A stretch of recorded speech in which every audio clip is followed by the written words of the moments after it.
Binuksan na kahapon ng MMDA o ng Metro Manila Development Authority ang bicycle lane sa EDSA sa pagitan ng Magallanes at Ayala. Sa bike lane na ito, may bisikletang ipinahihiram ng libre ang MMDA.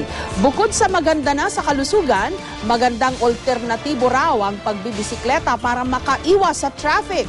Live mula sa Quezon City, may report si Cedric Castillo. Cedric. Yes, Jessica, kung dati ay sa Rojas Boulevard ang binuksan na bike lane ng MMDA, simula nga kahapon ay binuksan na rin itong bike lane sa may northbound ng EDSA sa pagitan ng Ayala at Magallanes MRT stations. At ang pinagkaiba nitong bike lane na ito ay mayroong mga bisikleta na ipinahihiram ng libre ang MMDA. Marami sa mga motorista at commuter, araw-araw na dinadaan-daanan lang ang Magallanes at Ayala portion ng northbound lane ng EDSA. Pero para sa Makati boy na si Mark, pahirap daw ang 1 kilometrong bahaging iyon ng highway. Lakarin man, sumakay ng bus o sumampa sa MRT. Kaso pag MRT kasi kuminsan pag ganitong oras siksika na. Pag bus naman, traffic. Abutin ng traffic, rush hour eh. Nasubukan mo na before na lakarin na to? One time. Nakakapagod kasi maaraw. Dahil dito, swak na swak daw sa ruta ni Mark ang bagong lunsad na bike lane ng MMDA na agad niyang sinubukan. Gamit ang isang valid ID, nagpa-register muna si Mark. Ang itinoka sa kanya, bike number 008, libre. Makalipas lamang ang wala pang 10 minuto. Maganda yung kasi konti lang yung tao, konti lang yung nagbabike. Tsaka medyo maluwang naman. So mula ngayong araw, ano nang plano mo? Bike na araw-araw. Healthy lifestyle yun tsaka non-motorized mode of transport yun, di ba? 20 bisikleta ng MMDA ang nakasabit ngayon sa bike rack sa may Ayala at Magallanes area ng EDSA. Kampante naman ang mga nagbabantay dito na kung meron mang man-trip at itakbo ang bisikleta, mabilis nilang matutuntun. Pakita lang siya ng valid ID at siyempre may picture siya para maipahiram natin. Hindi talaga siya makakatakbo kung sakasakaling meron siyang intensyon na yung bike. Kasi monitor din namin hanggang Magallanes. From Ayala to Magallanes, maaksidente man kung sakasakali, wag naman po sana, may tatawag din po natin sa kumpanya nila. Pa-southbound naman ng bike lane, namataan namin ang siklistang si Joel. Mabuti na lamang daw at wala masyadong naglalakad ng mga oras ngayon sa bike lane dahil kung nagkataon, baka raw magtulak na lang siya ng bisikleta. Sa pagitan kasi ng makailang padyak, kailangan niyang magminor tuwing matadaan sa mga poste na halos kalahati na lang ng bangketa ang itinira. Sa bahaging ito nga, gatalampakan na lang ang madadaanan. Mayroon din pong maluwag, mayroon din pong masikip dito sa yung ginawa nila. So medyo hindi po kayo mapabilis ng takbo, dahan-dahan lang po. Mas maganda siguro sir, lagyan na lang kami siguro ng daanan dito sa kalsada na hindi po kayo maabala sa mga tao nung naglalakad sa bangkita. Kung may mga gumamit ng bike lane, meron din namang mga walang takot na nakipagsabayan sa harurot ng mga sasakyan sa highway. Sir, hindi ba kayo natatakot? Malalaki yung mga kasabay niyo, mga bus? Hindi naman sir, nag-iingat naman po. Ngayong alam niyo na yung bike lane, ano mas pipiliin niyo? Maganda magpatakbo nga sir, baka marami kasing tao dito eh. Kalsada pa rin? Opo. Eventually, akit natin yun doon sa bicycle lane. Yung bicycle lane, ginawa nga sa kanila for their own safety. Yung pagiging masikip siguro, parang incidental na lang yan para ma-achieve yung purpose na yun.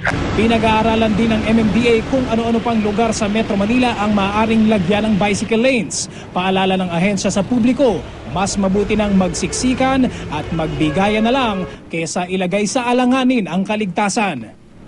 Jessica, good news din para sa may mga sarili na mga bisikleta. Sabi ng MMDA, meron daw silang sapat na mga bike racks para naman dun sa gustong makihabilin ng kanilang mga bisikleta. Jessica. Interesting itong pwede kang humiram ng bisikleta, ha, Cedric. Paano bang sistema pagka ayaw mong maglakad sa pagitan ng Ayala at Magallanes o vice versa, pwede kang manghiram ng bisikleta, ganun ba yon? Tama Jessica, sa pagitan ng mga nabanggit natin ng mga stations ng MRT, meron doon sila mga bike racks na nakasabit yung mga bisikleta. Ang kailangan mo lang daw is valid ID, government o kaya doon sa kumpanya mo, at ipapakita mo lang sa kanila yun, and dapat may picture mo para ma-verify nila agad na sa iyo yun. Kukunin nila yung name mo, kukunin yung company or kung anong klaseng ID yun, tsaka yung number, and then pipirma ka lang, and then papahiram nila sa iyo yung bike kung sa isang point. And then from there, say halimbawa galing ka sa Magallanes, ang mababike mo lang is hanggang dulo doon sa may Ayala station naman, and then from there ibibigay mo ulit sa kanila yung bike, and then ganun ulit, papakita mo ulit yung ID, verify nila, ipipirma ka ulit doon sa kanila logbook, Jessica. Okay, malaking tulong yan, pero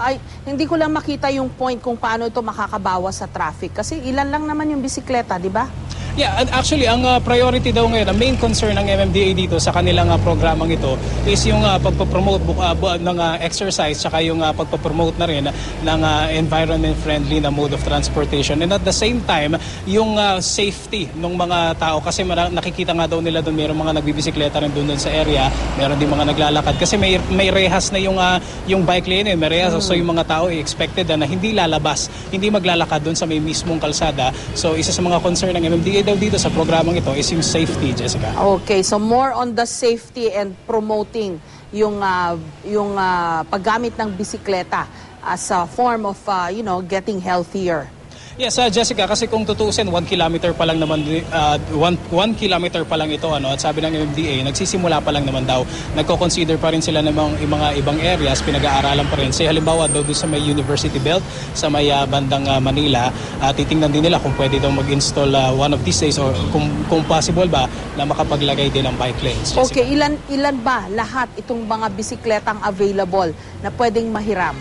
Sa ngayon, Jessica, merong 20 na mga bicycles galing sa MMDA. Tapos isang maganda raw dito, kung meron kang sarili mong bisikleta, say halimbawa, sasampa ka ng MRT, pwede mo namang ihabilin yung bisikleta mo doon. May padlock naman.